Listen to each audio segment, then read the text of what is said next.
తమరి ద్వారా లోకేష్ అన్న గారిని నేను మన మంత్రి గారికి ఒక అడుగుతున్నాను.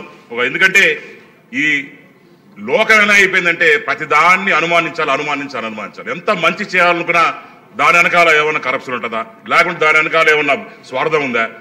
నిస్వార్థంగా పనిచేస్తున్నా కూడా దాని వెనకాల ఏదో ఒకటి ఒక బ్యాడ్ మౌత్ పబ్లిసిటీ చేసుకుంటాయి వైసీపీ గవర్నమెంట్లో అతి దారుణంగా.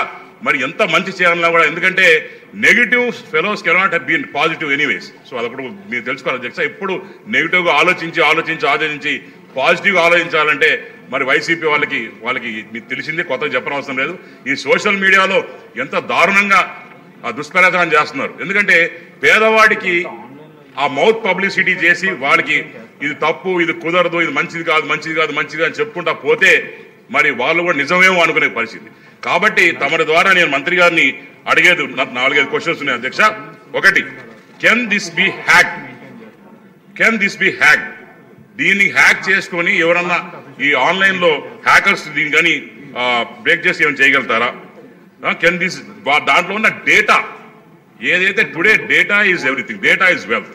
సో ఈ కాలంలో ఆ డేటాని ఏమన్నా హ్యాక్ చేయగలుగుతారా? మూడోది, వైరస్ అటాక్ అయితే మరి ఒకవేళ ఈ యాప్లో ఏ రకంగా దీన్ని రిజాల్వ్ చేస్తారు, ఎంత టైం పడుతుంది, దాని తర్వాత ఇంకేమన్నా ఇబ్బందులు ఉన్నాయా? కానీ అధ్యక్ష, గౌరవ సభ్యులు చెప్పినట్లు టెక్నాలజీ ఉంది, చేయాలని తప్పని ఉంది, కానీ కొన్ని ఛాలెంజెస్ కూడా ఉన్నాయి. మొదటిది, గవర్నమెంట్ అనేది ఏ డిపార్ట్మెంట్ వాళ్ళు డేటాబేస్ని మెయింటైన్ చేసుకుంటాం జరుగుతుంది. ఆ మొత్తం ఇంటిగ్రేట్ చేసి గౌరవ ముఖ్యమంత్రి గారు ఎప్పుడెప్పుడు పదే పదం వాడతారు, డేటా లేక్. అది రియల్ టైమ్ గవర్నెన్స్ కింద అందరం ఆల్ మినిస్ట్రీస్ డేటాని సింగిల్ సోర్స్ ఒక దిక్కడ పెడతారు. Only ministries will only use the data. ఆ డేటా మొత్తం ఆధార్ సీడ్ చేసి పక్కాగా మెయింటైన్ చేయాలనేది ఒకటి పొరపాటు. రెండోది, గౌరవ సభ్యులు ఇప్పుడే చెప్పినట్లు అవగాహన. రెండోది, ఇది ఎట్లా వాడాలనే దానికి కొంచెం ఎస్పెషల్లీ పెద్దవాళ్ళు, అంటే వయసులో పెద్దవాళ్ళు కొంచెం ఇబ్బంది పడుతుంది విషయం వాస్తవం అధ్యక్ష. దానికి పెద్ద ఎత్తున క్యాంపెయిన్ కూడా టేకప్ చేయాలి అధ్యక్ష. కొంతమంది గౌరవ సభ్యులు కూడా హై ట్రాఫిక్ లోడ్స్ స్కేలబిలిటీ విషయం కూడా గౌరవ మన సభ దృష్టికి తీసుకొచ్చారు. అది తప్పనిసరి, ఎందుకంటే సర్వీసెస్ ఎప్పుడు ఎక్కువ అవుతున్నాయి లో అవుతున్నాయని మాకు తెలియట్లేదు. డిపెండెన్సీ కూడా డిపార్ట్మెంట్ మీద ఉంది కనుక కొన్ని సర్వీస్ లెవెల్ అగ్రిమెంట్స్ డిపార్ట్మెంట్ని ఏర్పాటు చేయమన్నాను. మేము ఒకే లక్ష్యం పెట్టుకున్నాం, 10 సెకండ్స్లో వాళ్ళు అడిగిన సర్వీస్ మేము అందజేయాలి. That is a single target with which 10 నిమిషాలు కాదు, 1 నిమిషం కాదు, 10 సెకండ్లో ఆ సర్వీస్ అందజేయాలనే లక్ష్యంతో మన ప్రభుత్వం పనిచేస్తున్న గౌరవ సభ్యులు తెలుపుతున్నారు అధ్యక్ష. సైబర్ సెక్యూరిటీ కూడా చాలా కీలకమైన విషయం అధ్యక్ష. గౌరవ సభ్యులు చెప్పినట్లు ఇది లాంచ్ చేసినప్పుడు కొంతమంది పేటీఎం బ్యాచ్లో అనేక పోస్టులు పెట్టారు అధ్యక్ష, నేను కూడా చూశాను. లాంచ్ చేసిన తర్వాత కోర్టు కేసు ఇష్యూలో నేను విశాఖపట్నం కూడా వెళ్తాం జరిగింది. అక్కడ మీడియా మిత్రులు అడిగినప్పుడు నేను ఛాలెంజ్ చేశాను అధ్యక్ష, ప్రభుత్వ నిధులు కాదు, ఎందుకంటే మా కేశవ్ గారికి ఆల్రెడీ డబ్బులు లేవు, ఆయన చాలా ఇబ్బంది పడుతున్నాడు, మళ్ళీ ఆయన ఏం అడుగుతాంలే అని నేనే ఆ రోజు ఛాలెంజ్ చేశాను. ఎవరన్నా కానీ ఇది హ్యాక్ అయిందని నిరూపించగలిగితే, అంటే వాట్సాప్ పైన ప్లాట్ఫామ్ హ్యాక్ అయింది నిరూపించగలిగితే నేను స్వయంగా నా డబ్బులు 10 కోట్ల రూపాయలు ఇస్తానని ఛాలెంజ్ చేశాను అధ్యక్ష. అక్కడి నుంచి ఇప్పటికీ సౌండ్ రాలేదు. దాని తర్వాత నో సౌండ్. దీని గురించి మాడతాం మానేశారు. బహుశా వాళ్ళు కూడా సర్టిఫికేట్లు తీసుకున్నారు నేను అనుకుంటున్నాను అధ్యక్ష. అంటే మాజీ ముఖ్యమంత్రి గారు ఫోన్ లేదన్నారు, కేశవ్ గారు టెక్నాలజీ ఇస్తున్నారు కదా, ఫోన్ కొనిచ్చి వాట్సాప్ ఇన్స్టాల్ చేసి పంపిస్తే ఆయన కూడా నేర్చుకుంటారు వాట్సాప్ గవర్నెన్స్ గురించి నేను బలంగా నమ్ముతున్నాను అధ్యక్ష. దాంతోపాటు అధ్యక్ష, మనం ఎక్కడ పర్సనల్ డేటా అనేది ఈ ప్లాట్ఫామ్లో మేము ఎక్కడ మెయింటైన్ చేయట్లేదు. డేటా అనేది ప్రభుత్వం దగ్గర ఉంటుంది. ఇది రోడ్ మాత్రమే, and road encrypted road. So ఎవరు దీన్ని హ్యాక్ చేసేదానికి అవకాశం ఉండదు. This an encrypted road. రెండో విషయం అధ్యక్ష, కొంతమంది సభ్యులు అడిగారు, ఇప్పుడు వాట్సాప్ ద్వారా తలుపు తెరవాలి అంటే ఆధార్ బేస్డ్ ఆథెంటికేషన్ జరగాలి, సర్టిఫికేట్. అది 1 టైం పాస్వర్డ్ ద్వారా ప్రస్తుతానికి మేము చేస్తున్నాం, అంటే ఓటీపీ ద్వారా చేస్తున్నాం. ఓటీపీ కూడా అది యూఐడి అంటే ఆధార్ ఏజెన్సీ ఎనేబుల్డ్ ఓటీపీ అధ్యక్ష. సో ప్రభుత్వం పాత్ర ఇక్కడ, రాష్ట్ర ప్రభుత్వం పాత్ర ఉండదు, ఆధార్ బాడీ ఏదైతే ఉందో వాళ్ళు అదే అందజేస్తారు అధ్యక్ష. అంతేకాకుండా మన రివ్యూ చేసినప్పుడు గౌరవ ముఖ్యమంత్రి గారు ఆధార్ ఓటీపీ కాదు ఫేషియల్ రికగ్నిషన్ కూడా చేయొచ్చు కదా, అంటే ఒక ఫోటో తీసుకుంటే ఆటోమేటిక్గా వెరిఫై చేసి ఇమీడియట్గా దాని ద్వారా కూడా తలుపులు తెరవచ్చు కదా, అంటే ఆధార్ ఆథెంటికేషన్ చేయొచ్చు కదా, ఎయిర్పోర్ట్లో జరుగుతుంది మీరు కూడా చేయొచ్చు కదా అని మన ఆదేశాలు జారీ చేశారు అధ్యక్ష. అది ఆల్రెడీ మేము ఆ కార్యక్రమం కూడా చేపడతాం జరుగుతుంది అధ్యక్ష. అంతేకాకుండా అధ్యక్ష, కొంతమంది గౌరవ సభ్యులు కూడా ఈ డాక్యుమెంట్స్ ఏదైతే ఉందో దానికి లీగల్ వ్యాలిడిటీ ఉందా అని అడిగారు అధ్యక్ష.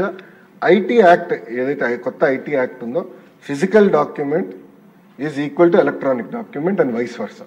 అది చాలా స్పష్టంగా ఐటీ యాక్ట్, కేంద్ర ప్రభుత్వం తీసుకొచ్చిన ఐటీ యాక్ట్ చాలా స్పష్టంగా చెప్తుంది.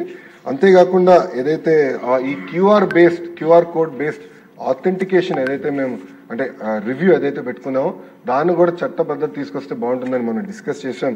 అది నెక్స్ట్ సెషన్లో తీసుకొస్తామని గౌరవ సభ్యులకు చెప్తున్నాం అధ్యక్ష. అంతేకాదు అధ్యక్ష, రాబోయే రోజుల్లో మన లక్ష్యం ఒకటి పెట్టుకున్నాం అధ్యక్ష. ప్రతి సర్వీస్ అంటే ప్రభుత్వం ఏ సర్వీస్ అందించాలన్నా ప్యాడీ ప్రొక్యూర్మెంట్ అవ్వచ్చు, ఆర్టీసీ అవ్వచ్చు, ఎన్ని సర్వీస్ వాట్సాప్ ఫస్ట్ ఎనేబుల్మెంట్ చేద్దాం, అంటే మన మిత్ర ఫస్ట్ ఎనేబుల్మెంట్ చేద్దాం అనే లక్ష్యంతో పనిచేస్తున్నాం అధ్యక్ష. ఇది గౌరవ ముఖ్యమంత్రి గారు ఒప్పుకోరు కానీ ఒక టార్గెట్ పెట్టుకోవాలి అధ్యక్ష. ఆయన పెద్ద పెద్ద టార్గెట్లు పెడతారు మాకు. జూన్ 30 కల్లా 500 సర్వీసెస్, మినిమం 500+ సర్వీసెస్ ఈ ప్లాట్ఫామ్ మేము తీసుకొస్తాం. ఏఐ ఎనేబుల్మెంట్ కూడా చేస్తాం, వాయిస్ బేస్ అసిస్టెంట్ కూడా తీసుకొస్తాం అధ్యక్ష. అంతేకాకుండా అధ్యక్ష, ఇప్పుడే మాధవి గారు చాలా మంచి ప్రశ్న అడిగారు. ఫీడ్బ్యాక్ మెకానిజం కూడా ఉంటే బాగుంటుంది అని చాలా స్పష్టంగా మేడం గారు అడిగారు అధ్యక్ష. అది కూడా ఎనేబుల్ చేయాలనేది మన ప్రభుత్వం నిర్ణయం తీసుకుంది. సో ట్రాన్సాక్షన్ ఏంటంటే వాళ్ళ దగ్గర నుంచి ఫీడ్బ్యాక్ తీసుకుని బాగా జరిగిందంటే ఓకే, బాగా జరగలేదంటే ఏ కారణం వల్ల బాగా జరగలేదు, ఎలా ఆ సర్వీసెస్ క్వాలిటీ ఇంప్రూవ్ చేయాలనే దానిపైన ఆ ఫీడ్బ్యాక్ మెకానిజం కూడా తీసుకొస్తున్నాం అధ్యక్ష. ఇంకొక 100 రోజుల్లో అధ్యక్ష ఇప్పుడు ఏదైతే చూస్తున్నామో మన మిత్ర వర్షన్ 1.0 టెక్నాలజీ కూడా చాలా ఫాస్ట్గా మారిపోతూ ఉంటుంది. వర్షన్స్ కూడా మార్చాలి. వర్షన్ 2.0 ఏదైతే ఏఐ ఎనేబుల్మెంట్ వాయిస్ ద్వారా మెరుగైన సేవలు అందించాలని వర్షన్ 2.0 కూడా తీసుకొస్తామని గౌరవ సభ్యులు తెలుపుకుంటూ అధ్యక్ష, చివరి లక్ష్యం మనందరిది ఒకటే. గౌరవ ముఖ్యమంత్రి చంద్రబాబు నాయుడు గారు పదే చెప్పేది ఒకటే, అన్ని రంగాల్లో ఆంధ్ర రాష్ట్రం నంబర్ 1 ఉండాలి అని సింగిల్గా అదే చెప్తారు. సో రియల్ టైం గవర్నెన్స్లో కానీ మెరుగైన సర్వీసెస్ అందించే దాంట్లో నంబర్ 1 ఉండాలనేది మన లక్ష్యం.